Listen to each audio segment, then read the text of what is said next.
આ પ્રોગ્રામના પ્રાયોજક છે સત્ય સેઠ. હર બીજ સત્ય.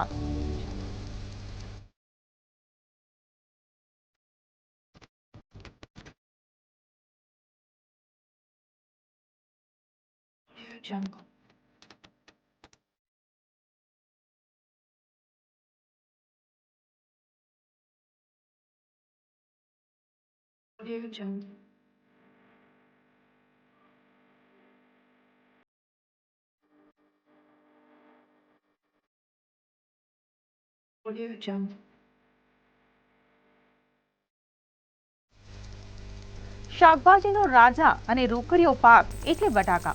રોજિંદા વપરાશમાં જેની બોલબાલા તે બટાકા. આમ તો કહેવાય કંદમૂળ, તેમ છતાં અવનવા પાકમાં બટાકાનું છે આગવું સ્થાન. કોઈ શાકભાજી એવી નહીં હોય કે જેમાં બટાકાનો સ્વાદ ન ભળે. રસોડામાં શું બનાવવું તેને જ્યારે મૂંઝવણ થાય ને ત્યારે એક જ નામ સામે આવે, બટાકા. ખેડૂતોની આશા પણ બટાકા અને યુવાનોની અવનવી વાનગીઓમાં પણ ચટાકામાં પણ બટાકા. બારેમાસ થતો પાક અને ખવાતો ખોરાક એટલે બટાકા.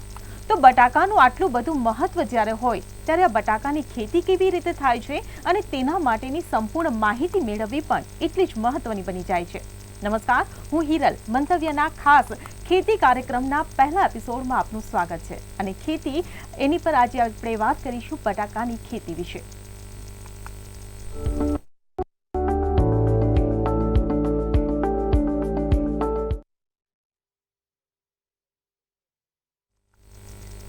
તો આખરે બટાકાની ખેતી કેવી રીતે થાય છે અને તેની સાથે જોડાયેલી તમામ માહિતી આપવા માટે આપણી સાથે જોડાઈ ગયા છે બનાસકાંઠાથી દોલાભાઈ પટેલ, કે જે ખેડૂત આગેવાન છે. દોલાભાઈ, પહેલા તો મંતવ્ય ન્યૂઝના ખેતી કાર્યક્રમમાં આપનું સ્વાગત છે. તો સૌથી પહેલા અમારા દર્શક મિત્રોને પહેલા તો તમે એ જ જણાવો કે બટાકાની ખેતી કે જે સૌથી વધુ બનાસકાંઠામાં થાય છે, ત્યારે આ બટાકાની ખેતી કરવા માટે તેના માટેની જમીન કેવી હોવી જોઈએ, આબોહવા કેવી હોવી જોઈએ અને આ વાવેતર કયા ચોક્કસ સમયગાળામાં થાય છે? બેન, ખાસ કરીને જોઈએ તો બટાકાની ખેતી વાત કરીએ તો જેને બટાકા નગરી તરીકે પણ ઓળખાય છે. તો આને જો તમે વાત કરીએ તો જે છે પહેલી તો વાત કરું કે જેની અંદર ભેજનું પ્રમાણ ઓછું હોય અને સ્પીડથી એની અંદર બટાકાનો સૌપ્રથમ છે.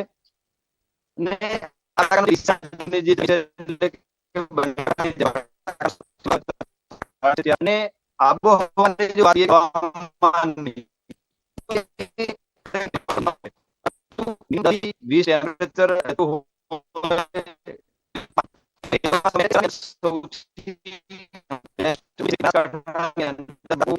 સારું ને ગુણવત્તા વાળું ઉત્પાદન થાય છે. દોલાભાઈ, બટાકાના પણ અલગ અલગ પ્રકાર હોય છે, તો કઈ કઈ જાતના બટાકા હોય છે પહેલા તો એ સમજાવો.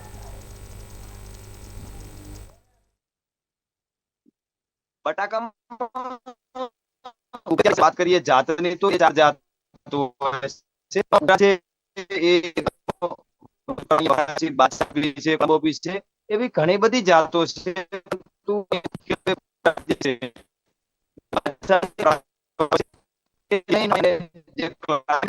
અહીંયા સારું એવું ઉત્પાદન મળી રહે છે એટલે ખેડૂતો સૌથી વધારે પસંદ છે.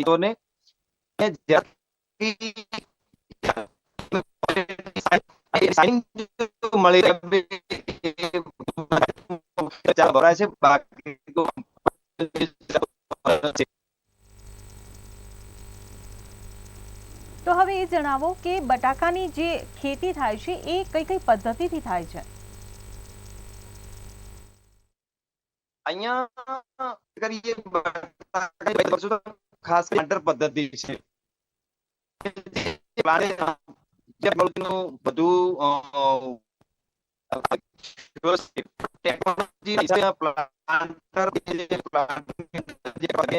એ બટાકાને અંદર કરવામાં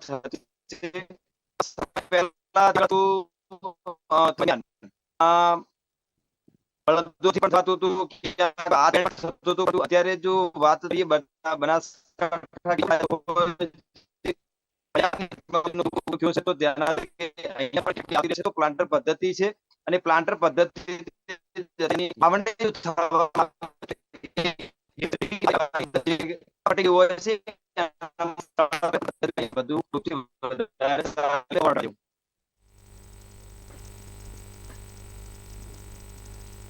જી. તો બટાકાના પણ અલગ અલગ પ્રકાર હોય છે, જેમ કે કુફરી ચિપ્સોના 1, કુફરી ચિપ્સોના 3, કે જે બટાકાના અલગ અલગ પ્રકાર છે. ત્યારે બટાકાની ખેતીને લઈને જ્યારે ચર્ચા કરી રહ્યા છીએ ત્યારે બટાકાના પ્રકારની જો વાત કરીએ તો કુફરી સોરિયા અને કુફરી ફ્રાયસોના આ બે પણ એક બટાકાના એક પ્રકાર છે. ત્યારે કુફરી બાદશાહ અને કુફરી પખરાજ પણ બટાકાનો પ્રકાર માનવામાં આવે છે. તો આ સિવાય કુફરી ખ્યાતિ અને કુફરી સૂર્યા ફ્રાયસોના એ પણ એક બટાકાની પ્રજાતિ છે. કુફરી લોકર અને કુફરી ખ્યાતિ આ બટાકાના પ્રકાર છે. તો આ સાથે જ કુફરી ચિપ્સોના 1 અને કુફરી ચિપ્સોના 3 પણ બટાકાના પ્રકાર છે. તો ત્યાં સુધી આપણે જે માહિતી સામે આવી, દોલાભાઈ પટેલે આપણને જે માહિતી આપી કે બટાકાની ખેતી કયા આબોહવામાં થાય છે, કયા પ્રકારની જમીનમાં થાય છે, ત્યારે તેમણે બટાકાના જે કેટલાક પ્રકાર હોય છે તેના વિશે પણ આપણને માહિતી આપી. તો બટાકાની જો પ્રકારની જો વાત કરીએ તો કુફરી ખ્યાતિ, કુફરી ચિપ્સોના 1, કુફરી ચિપ્સોના 3, કુફરી સૂર્યા, કુફરી લોકર, કુફરી ફ્રાયસોના આ જે નામ છે એ બટાકાના જ નામ છે. બટાકાના અલગ અલગ પ્રકાર હોય છે, જેમાં કુફરી બાદશાહ, કુફરી પખરાજ અને કુફરી લોકર પણ બટાકાનો એક પ્રકાર હોય છે. આમ સ્વાભાવિકપણે આપણે જ્યારે વાત કરતા હોઈએ છીએ તો બટાકા એટલે બટાકા એક જ પ્રકારે આપણને જોવા મળતા હોય છે, પરંતુ બટાકામાં પણ અલગ અલગ આ પ્રકારો જોવા મળે છે. કુલ મળીને 8 બટાકાના પ્રકાર હોય છે, જે આપ સ્ક્રીન પર જોઈ રહ્યા છો કે બટાકાના 8 પ્રકારના જે નામ તમે આપ જોઈ રહ્યા છો. કુફરી લોકર છે, કુફરી ખ્યાતિ છે, કુફરી બાદશાહ છે, કુફરી પખરાજ, કુફરી લોકર, કુફરી ફ્રાયસોના, કુફરી સૂર્યા, કુફરી ચિપ્સોના 3 અને કુફરી ચિપ્સોના 1. તો આ તમામ તમે જે સ્ક્રીન પર જોઈ રહ્યા છો તે બટાકાના અલગ અલગ પ્રકાર છે. આપણે રોજિંદા વ્યવહારમાં જ્યારે બટાકાનો ઉપયોગ કરતા હોઈએ છીએ. જી દુલ્લાભાઈ, બટાકાનું વાવેતર કરતી વખતે બીજ રોપતી વખતે એક ચોક્કસ પ્રકારનું અંતર રાખવામાં આવે છે, તો એ અંતર કેટલું રાખવામાં આવે છે એ જણાવો. બટાકાની સૌપ્રથમ ખેડૂત આવતી વખતે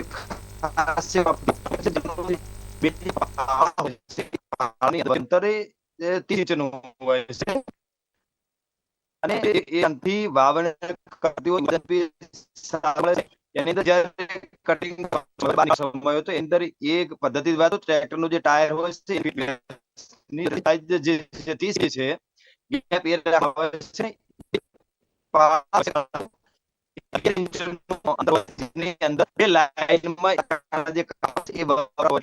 મિનિમમ જે તો વિસ્તાર વાઇઝ અલગ અલગ જે છે એ બહુ અનુભવ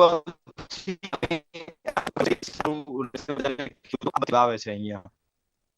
જી બિલકુલ, તમે બટાકાની આ જે ખેતી માટે જે અંતર રાખવામાં આવે છે અંતર તો જણાવ્યું, પરંતુ જ્યારે બીજ વાવવામાં આવે તો એ બીજ કેવા પ્રકારના અને કેટલા વાવવામાં આવે છે અને તેની ખાસ માવજત શું હોય છે બીજની? બીજ વાવતી વખતે રાખવાનું છે કે એની અંદર એક તો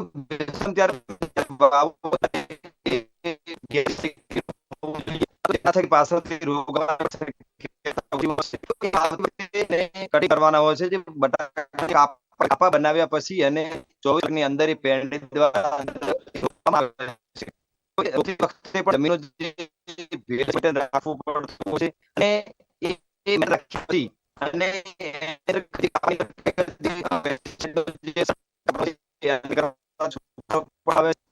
તો સાથે સાથે કાપવા જે છે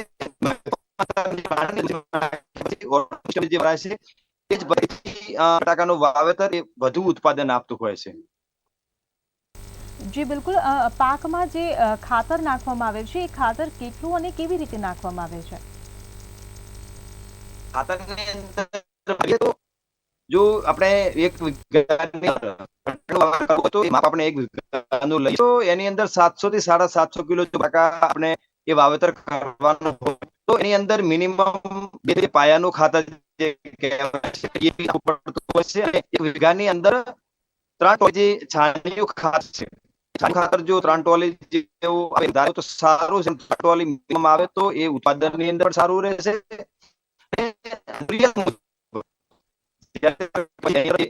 કરવું પડતો છે યુરિયા ખાતર નાખવાનું હોય છે તો પાયા ખાતર એનપીકે હોય છે છાણિયું ખાતર એ મહત્વની ભૂમિકા આપે ઉત્પાદન ખેડૂત માટે સારું રહેશે। જી દુલાભાઈ, દર્શક મિત્રોને એ પણ જણાવો કે ખાતર નાખ્યા પછી પાકની સિંચાઈ અને એનું સંચાલન કેવી રીતે થાય છે અને પિયત કેવી રીતે આપવામાં આવે છે?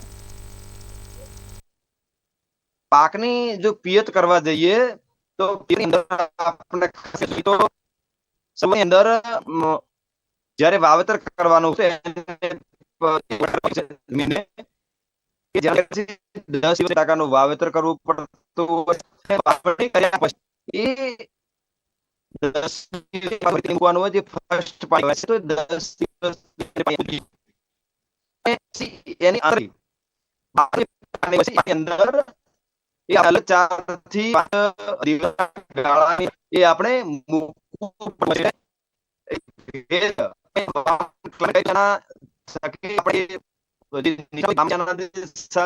કલાક જેવું એ સ્પ્રિંકલર થી પાણી આપી તો એ મેન્ટેન રહેશે મેન્ટેન રહેવા ક્લાઇમેટ ચેન્જ થાય તો એ સમસ્યાઓ ખેડૂતને ખૂબ ઓછી આપશે। જી દુલાભાઈ, પાકોમાં આપણે જોઈએ છીએ કે જીવાતનો પણ ઉપદ્રવ જોવા મળતો હોય છે, તો બટાકાની ખેતી જ્યારે આપણે કરતા હોઈએ છીએ તો બટાકામાં કયા પ્રકારની જીવાત જોવા મળે છે અને જો જીવાત પડે છે તો એનું નિયંત્રણ તમે કેવી રીતે કરો છો?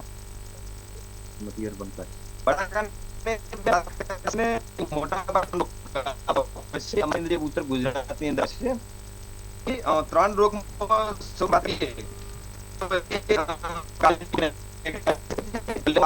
થઈ જતા હોય છે, પછી સુકારો આવે છે અને ત્રીજો જે છે એ ઈયળનો રોગ છે। આ 3 રોગો મુખ્યત્વે આ બટાકાની અંદર આવતા હોય છે, જેના થકી આ 3 રોગો પર જો આપણે વસ્તુ 3 રોગોના એ આપણે પાકને કે જેમાં અલગ અલગ દવાની વાત કરીએ તો માની લો કે કાળિયો રોગ આવતો હોય તો જેને બ્લાઇટ કહેવામાં આવે છે ઇંગ્લિશ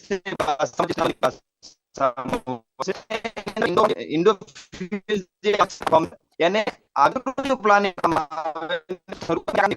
તો શરૂઆત સ્પ્રિંકલર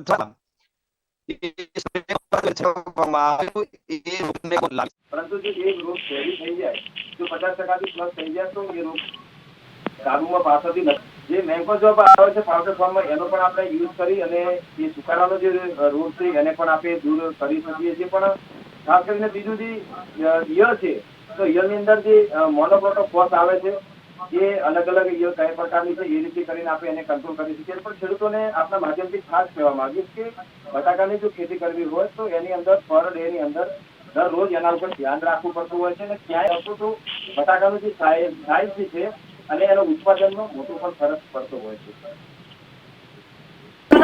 પરંતુ વિવિધ પાકોમાં પણ રોગ લાગવાની આપણે જોતા હોઈએ છીએ સમસ્યાઓ, તો બટાકાના પાકમાં કેવા પ્રકારનો રોગ લાગતો હોય છે? બટાકામાં મુખ્યત્વે મેં તમને વાત કરી કે 3 રોગ આવે છે। 3 રોગો છે જે કાળીઓ જે મેં તમને વાત કરી એ બી છે, ઈયળનો છે ને સુકારાનામાં સૌથી વધારે એક મચ્છી મેલો બી એક્સ્ટ્રા આવે છે કે મચ્છી હોય છે કે જે એ સુકારા મચ્છી છે તો એ મચ્છી પર આપણે એના જે હોય છે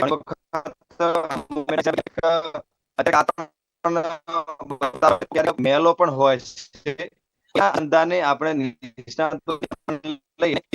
મચ્છી હોય છે એના અનુસંધાને એની ભલામણ મુજબ જો આપણે એ સુકારાની તો એ મચ્છીનો જો કાબુ કરવામાં આવે તો સુકારો પણ અટકી શકે છે। ઋતુની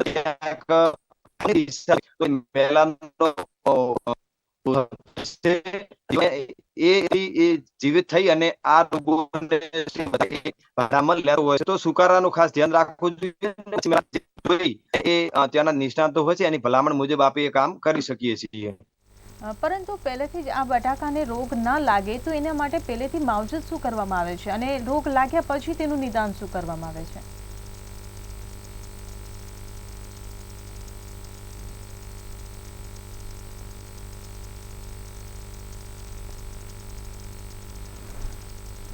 હા, શું કીધું કઈ વાત?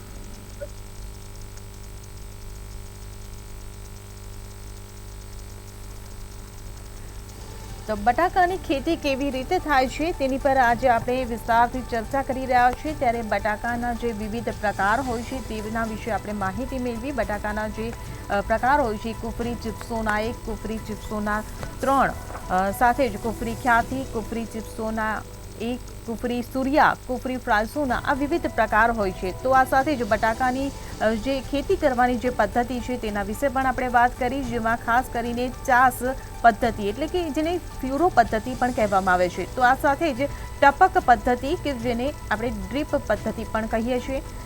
બટાકાની વૈજ્ઞાનિક ખેતી પણ થાય છે, જૈવિક ખેતી પણ થાય છે.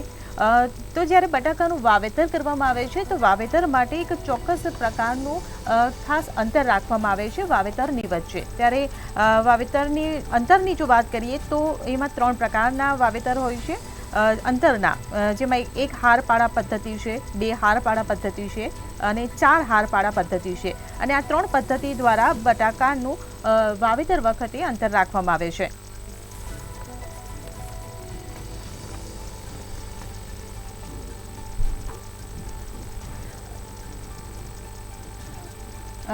જી દુલાભાઈ, જ્યારે હવે બટાકાનો પાક તૈયાર થઈ જાય છે તો બટાકાનો પાક તૈયાર થયા પછી તેની કાપણી કેવી રીતે થાય છે અને તેના માટે ખાસ ધ્યાન શું રાખવાનું હોય છે?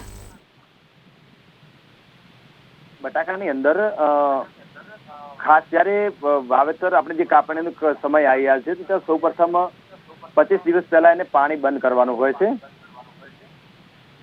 અને પાણી બંધ કર્યા પછી એની અંદર જે એનો પનૂર હોય છે ઉપરથી જેને બાણ કહેવાય છે એ લઈ લેવું પડતું હોય છે. અને લીધા પછી એને ડીગરની મદદથી એ બટાકો બહાર કાઢવામાં આવે છે.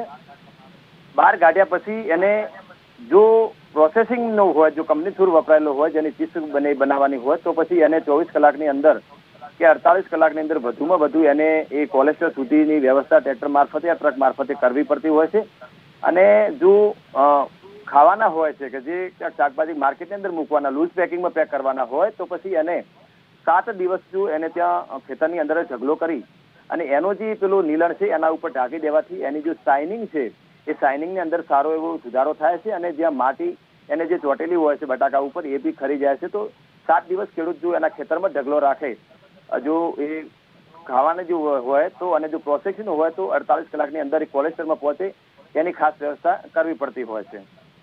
જી દુલાભાઈ, તમે પ્રોસેસિંગની વાત કરી, ત્યારે પ્રોસેસિંગ વખતે કઈ પ્રકારની ગુણવત્તા? મોટી સાઇઝ હોય તો એ સાઇઝની પણ ક્વોલિટી સારી બને છે. તો ખેડૂતે જ્યારે વાવતી વખતે શરૂઆતની અંદર જો કાળજી રાખવામાં આવે અને એની સાઇઝ અને એની જો ઉત્પાદનમાં ખાસ સાઇઝ વધારે થાય તો બંને ફાયદો થાય. તો સાઇઝ વધારવા માટે પાયાના ખાતરો છે એ બહુ જરૂરી છે અને સાથે સાથે પિયત, આ બંને વસ્તુ રાખવાથી એ સાઇઝ એક મહત્વનું એની ગુણવત્તા ગણાવવામાં આવે છે. જી બિલકુલ, તમે જે પ્રોડક્ટની વાત કરી તો મૂલ્યવર્ધિત બટાકાની પ્રોડક્ટ કઈ અને તેના માટેની પ્રોસેસ કઈ? અહીંયા જો ઉત્તર ગુજરાતની વાત કરીએ તો અહીંયા જે કંપનીઓ થ્રુ છે, અહીંયા જે વેફર્સ કંપનીઓ છે તો ઇન્ડોફિલ છે, બાલાજી છે, ગોકુળ છે, એ અલગ અલગ ઘણી બધી કંપનીઓ પોતાનું ખુદનું જે એક એ બટાકાનું બિયારણ આપતા હોય છે ને એ ખેડૂત જોડે વપરાવતા હોય છે. તો અહીંયા જે મેન્યુફેક્ચરિંગ કે એ મૂલ્યવર્ધન જે કરવામાં આવે છે એને જે કંપની ડાયરેક્ટ અહીંથી ખરીદીને પોતાને ત્યાં જે મૂલ્યવર્ધન કરતા હોય છે તો એ કંપનીઓ જેને વાવેતર કરે છે ટેન્ડર પ્રક્રિયા હોય છે અને એનો ભાવ બી પહેલાથી ફિક્સ હોય છે. જેવી ક્વોલિટી જોઈએ છે એમના જે નિષ્ણાતો દ્વારા જે ટ્રીટમેન્ટ ખેડૂતને આપવામાં આવે છે અને એવી જ ક્વોલિટી ઉત્પન્ન કરીને કંપનીઓ ખરીદતી હોય છે. બીજું અહીંયા વાત કરીએ તો ગૃહ ઉદ્યોગની અંદર જે બટાકા હોય છે સારી સાઇઝના, એ સારી સાઇઝના બટાકાઓની અંદર ચિપ્સ બનાવીને એ અલગ અલગ વિસ્તારની અલગ અલગ જિલ્લાઓમાં એ બીજા રાજ્યની અંદર 1 કિલો, 2 કિલા, 5 કિલા પેકિંગની અંદર જતું હોય છે કે જેના થકી એ ત્યાં એટલે એ ગૃહ ઉદ્યોગની અંદર એનું મૂલ્યવર્ધન થઈ અને એનામાંથી સારી મહિલાઓ જે છે એ પણ એક મજૂરી કે એની આવક એ મેળવી શકે છે. જી બિલકુલ, તમે જે બીજા રાજ્યોની વાત કરી ત્યારે મારે સવાલ એ પણ કરવો છે કે હાલ માર્કેટમાં લાલ અને કાળા બટાકાનો પણ ટ્રેન્ડ ચાલી રહ્યો છે, તો આ લાલ અને કાળા બટાકાની ખેતી કઈ રીતે થાય છે અને એ સાદા બટાકાથી કઈ રીતે અલગ પડે છે? લાલ જે બટાકા છે ને કાળા બટાકા છે, એ લાલ જે બટાકો છે એક ફિક્સ કંપનીઓ જે એ ઉત્પાદન આપતી હોય છે. માની લો કે એની અંદર અત્યારે LR અને સેલ્ફામીરા જે કંપની છે એની અંદર જે લાલ બટાકાનું ઉત્પાદન એમાં થતું હોય છે, બિયારણ બી એ રીતનું હોય છે ને એનું જે ઉત્પાદન થાય લાલ બટાકા હોય છે. લાલમાં ને સાદામાં કઈ જાજુ ડિફરન્ટ નથી, ક્લાઇમેટ બી એક જેવું હોય છે, એની અંદર જે ખાતરો હોય છે એની ટ્રીટમેન્ટ બી એક જેવી જ હોય છે, પરંતુ એની અંદર એક જ ખાસિયત છે કે જે લાલ બટાકું જે છે એ લાલ બટાકાની અંદર સુગરનું પ્રમાણ એકદમ ઓછું હોય છે, અને જે સાદા જે આપણે નોર્મલ બટાકા છે એ બટાકાની અંદર સુગરનું થોડું પ્રમાણ વધારે હોય છે. જેના થકી એક્સપોર્ટ ક્વોલિટી જ્યાં કોઈને કરવી હોય તો એના માટે લાલ બટાકું જે કે LR કંપની અથવા એ સરફામીરા કંપનીના જે બટાકા હોય છે કંપની ઉત્પાદન કરીને એ બટાકા જો વાવવામાં આવે તો એક્સપોર્ટ ક્વોલિટીની અંદર એ લાલ બટાકું સૌથી વધારે હોય છે, જેનું મેં સુગરની તમને વાત કરી કે સુગરનું પ્રમાણ ઓછું હોય છે.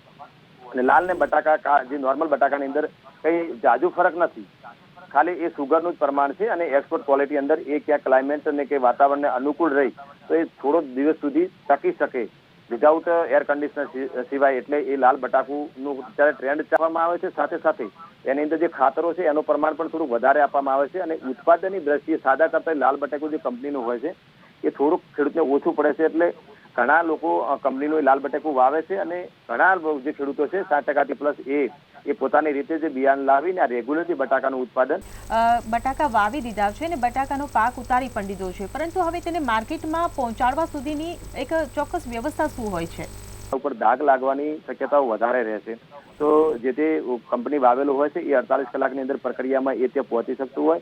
માન લો કે જે 7 દિવસ સુધી એ ખેતરમાં 7 થી 10 દિવસ પછી જો વાતાવરણ ઠંડુ હોય તો તમે 15-20 દિવસ પણ રાખી શકો છો, પરંતુ એવરેજ 7 થી 10 દિવસ સુધી ખેતરમાં રાખવાથી એની જે શાઇનિંગ છે એની અંદર વધારો થાય છે, તો જેનાથી 2-5 રૂપિયા ભાવ પણ વધુ મળે છે. અને એના ઉપરની જે માટી હોય છે એ બી સુકાવાથી ખરી જતી હોય છે, તો એમાં બે ફાયદા થાય, ખેડૂતને ભાવ બી વધારે મળે છે, એની શાઇનિંગ બી સુધરે છે, અને જે માટી જેવી છે કચરો જે અંદર જતો અટકે છે, જેના થકી એ છે એ બારદાનની અંદર જે વેસ્ટ બારદાન આવે છે એની અંદર જે 50 કિલોનો કટો ભરી અને એને કોલેસ્ટર સુધી 10 દિવસની અંદર પહોંચાડવામાં આવે તો એ બટાકાની આયુ વધુ થાય છે ને એને વચ્ચે ખરાબ થવાની શક્યતા. બટાકું વાવ્યું છે તો એ પ્રમાણેનું તમે એ પેકિંગ વ્યવસ્થા કરીને કોલેસ્ટર સુધી પહોંચાડવામાં જો એ હોય તો 7 દિવસ 10 દિવસ છે ને, આ તો પેલું છે 24 કલાક 48 કલાક સુધી.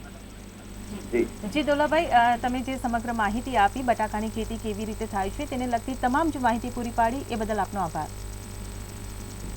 ધન્યવાદ. તો આખરે આપણે દોલાભાઈ પાસેથી જાણ્યું કે બટાકાની ખેતી કઈ રીતે થાય છે અને બટાકાની ખેતી કરતી વખતે કઈ કઈ બાબતોનું ખાસ ધ્યાન રાખવામાં આવે છે, માર્કેટ સુધી પહોંચાડવા માટેની તમામ જે પ્રોસેસ છે એ પણ આપણે જાણી.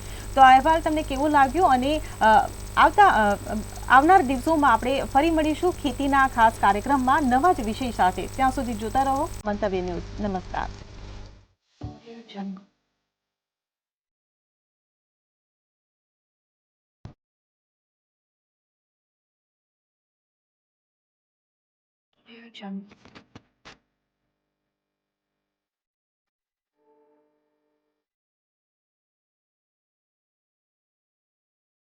Audio Jungle.